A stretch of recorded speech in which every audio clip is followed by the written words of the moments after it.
Hey guys, how's it going? Jason Station here. Welcome back to the channel and welcome to the last week of the expansion.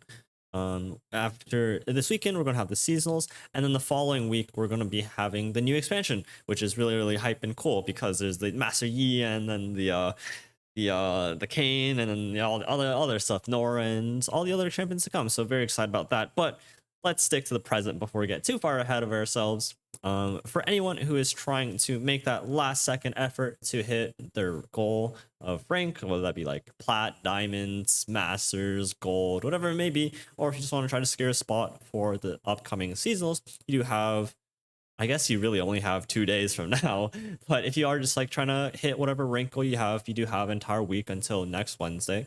So I just want to give you guys a quick rundown of what the top meta decks of the meta are looking like and presenting you to 8 options I think are very viable in climbing to Masters or whatever rank you would like right now. So without further ado, let's jump right in, and thank you guys for tuning in.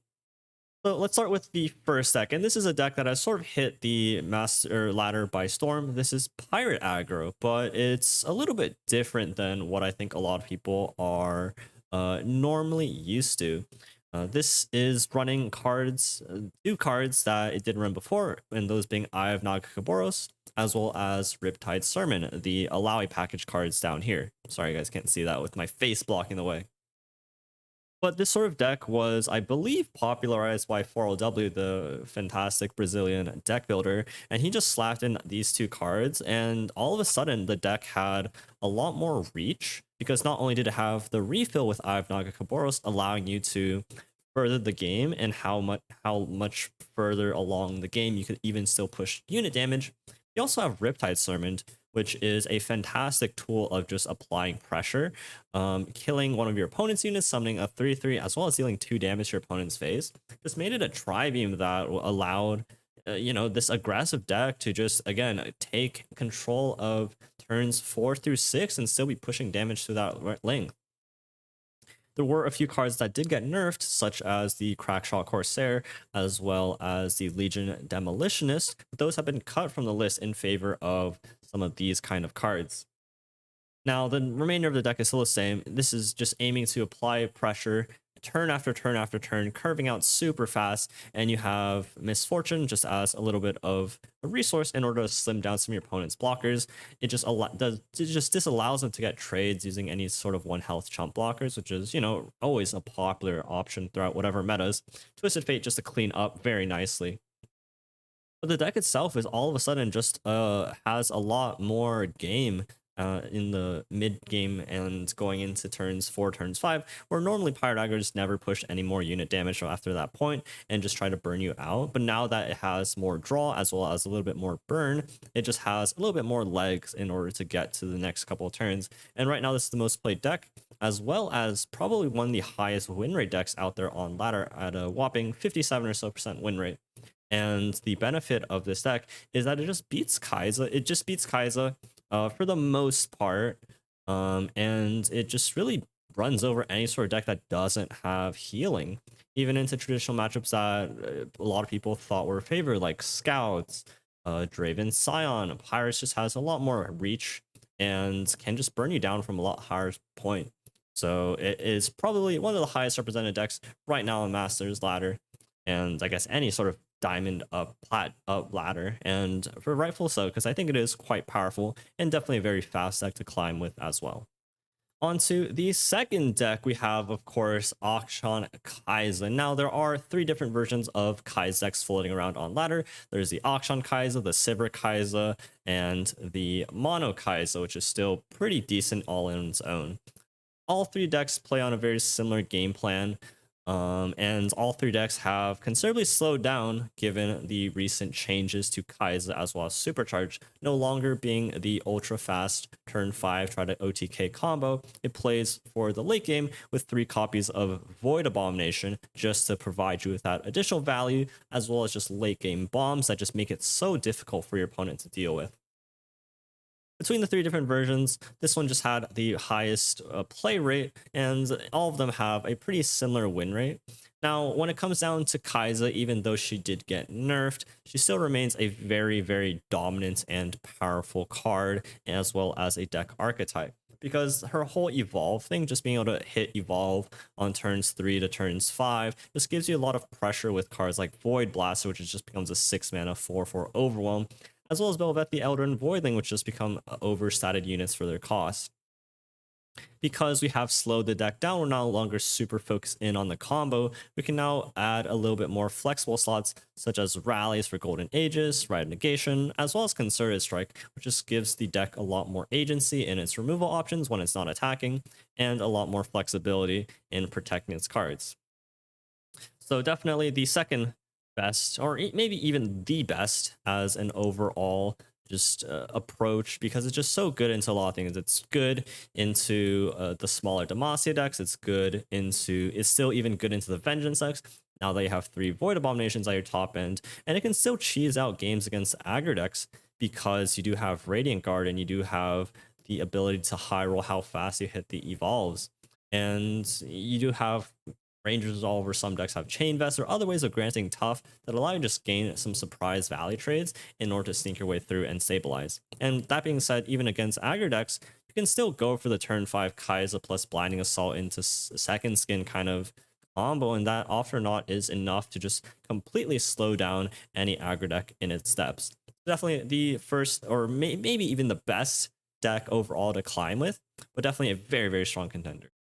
Next up, we have a few Shadow Owls decks, and these have come into popularity with, of course, the prevalence of the pirate aggro decks. And for rightful reason, it has removal, it has healing, and it has even some flexibility into the Kai'Sa decks because you do run the hard removal. Jayce Heimer has been a deck that has persisted throughout the metas, and I'm featuring it yet again once here because I think it's doing pretty okay. It's just a very flexible deck because you have Pharaoh's Financer in PNZ. Not a lot of control decks are in PNZ right now, but having Pharaoh's Financer just allows you to be a little bit more flexible in what sort of removal you want to pick in whatever matchup it may be. Having extra Vengeances and Runations against the Kai'Sa matchups, having additional healing against the aggro matchups, this definitely helps you out in securing your win con. Between that, the deck is just loaded with a bunch of 6+ cost spells in order to synergize with Jayce, having the split between Piercing Darkness as well as Shock Blast, allowing you to sort of choose what kind of board states you can take your picking in. And of course, the ability to just produce a bunch of units with Heimerdinger, Production Surge, and buffing them up with Hexic Handler can really turn on the pressure against slower decks as well. So just a very nice control deck that has the ability to play proactively with Heimerdinger and the turrets, as well as playing a very reactive game with all the removal in your deck. So definitely one of the fair and stronger sort of Shadow Owls control decks that you can be playing right now. On to the next one, we just tech a little bit harder to crush the aggro decks. We have Trundle Timelines, the Fuel the Rush deck. And this deck has been making its rounds back into the meta because, of course, the prevalence of the aggressive decks. This is probably the king of all decks to beat those pesky aggro decks, because in Shadow Owls Star, you just have all the combination of control tools that you need in order to slow down your opponent, wipe board after board, and then finally get to the Fuel the Rush turn. You notice cards like Foul Feast, Avalanche, Harsh Winds, Withering Wail, Vengeance, Blighted Ravines, Kindly Cavern Keepers, and just a bunch of control cards to really, really slow down the game. Another added benefit of being in this Freljord Shadow Owls kind of kit is the ability to play She Who Wanders, which can suddenly flip a bunch of matchups on its head at once. She Who Wanders is just a very phenomenal card and absolutely shutting down the game plan of a lot of different decks out there, such as TF Nami, Ezreal Kennen, Yasuo Katarina, even the Jayce Heimer deck. If they don't have any of their champions leveled, all their units are small enough to be obliterated by this card. Yes, of course, aggro decks, but if you get to the She Who Wanders turn in the aggro deck matchup, you've already won the game at that point. But all I'm saying is this ability to ramp into She Who Wanders, as well as having one of the strongest control arsenals in the game, allows this deck to be quite flexible into its different matchups, being already good into aggro while also having a game closer against a few variety of different sort of combo-centric decks, makes this deck just very, very good in doing multiple different things. Now, of course, being a triple vengeance, double ruination plus freeze kind of deck, you have its own grounds into Kai'Sa, but you're still going to struggle a little bit if you don't hit the right removal at the right points. But definitely a very, very strong contender, as well as another sort of Shadow Owl's control deck going into the meta. Now, for the last four decks, I think we have some interesting sort of decks that have come out of the meta, because there's a few important aspects of the meta that you need to respect. The first one, of course, being Aggro decks, and then second, of course, being Kai'Sa decks. And the main way you beat Kai'Sa decks is kind of just outstatting them, because once your units become bigger than Kai'Sa, all of a sudden they have a much harder time attacking into them. And of course, beating aggro, you just want healing as well as some sorts of removal or your own ability of going wide as well. And so we have a deck like Caitlyn Trundle Timelines. This deck is very interesting because it does have the ability to just play out a free 8-drop off of the concurrent timelines in the Trundle game plan. And then all of a sudden you can just go 8-drop into 8-drop and then just block out a lot of any sort of board states that can no longer attack into you. Of course, having Revna the Lord Keeper in order to buff up your stats of your units just makes your units a lot chunkier, and then you can apply a lot more pressure in mid-range situations. In other mid-range matchups that don't have deny, or you can just sneak a Buried Nice through, Buried Nice just becomes another very fantastic way to flip a game on its head, where you can just completely wipe out some of your opponent's board so that they no longer have blockers. And especially if you've been playing Revna or just other sort of cards and buffing them up with concurrent timelines, you can just develop a very frightening board with very little response to it. And of course, you do have It That Stares to blow up the landmarks if you do need to play Buried Nice defensively. This deck is pretty cool. It does have healing with 3 Kindly Tavern Keepers to attack against the aggro, and you do have a fair amount of PNZ removal. Now, you do need to transition to ending the game pretty quickly, but you do have some pretty decent tools to shut things down around those turn 8s and turn 9s with Trundle plus Pillar. Next up, we have a very interesting and spicy list. This is Evelynn Viego. This is a list that caught my attention because it was actually played a very decent amount in Plat Plus ladder. Partially inspired because I think it was a deck showcased by Mogwai and some other content creators on YouTube. But this deck has some very interesting tools as well. Of course, being a Shadow Owls, having some very flexible cards into aggro decks, like Hate Spike being a 1-mana Mystic Shot, as well as Vile Feast being like a 2-mana Tri-Beam, just makes it very good at stopping out some early aggression. And when we go back to saying what kind of tools are good against Kai'Sa, it's those decks that just stat bully in that mid game. You have Viego, you have Hydrovine, you have the Camivorn soldiers to scale up your Mist, to scale up your Viego, and all of a sudden, again, if you have those big enough stats, you can suddenly just block into the Kai'Sa units, and if they're not trading through, then they have a very hard time of ending the game as well.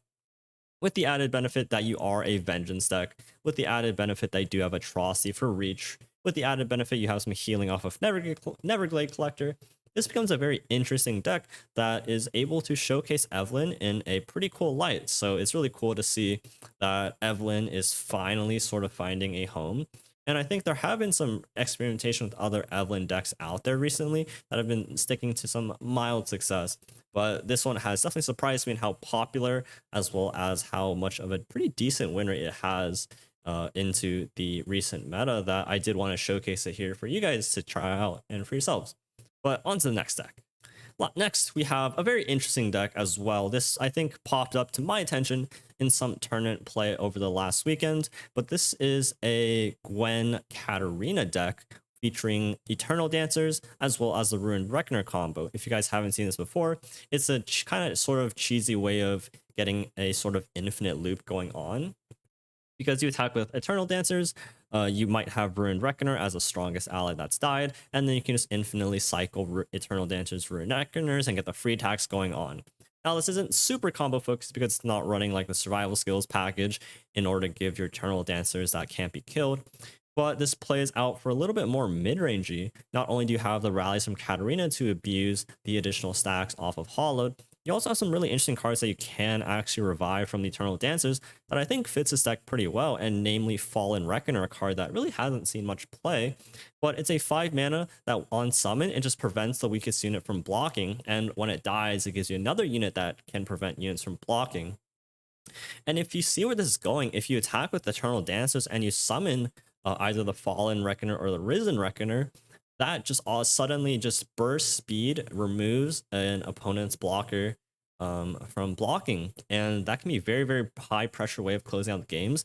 And there's some really high synergy with Harrowing in this deck because you can bring back the Fallen Reckoners, you can bring back the Eternal Dancers, but you can also bring back a leveled Katarina and just rally with the Harrowing. So you can attack, your opponent wastes all the removal, and all of a sudden you just flip the game on its head with a Harrowing. And honestly, there's some strategies out there just don't have a good way of handling with Harrowing once it's activated.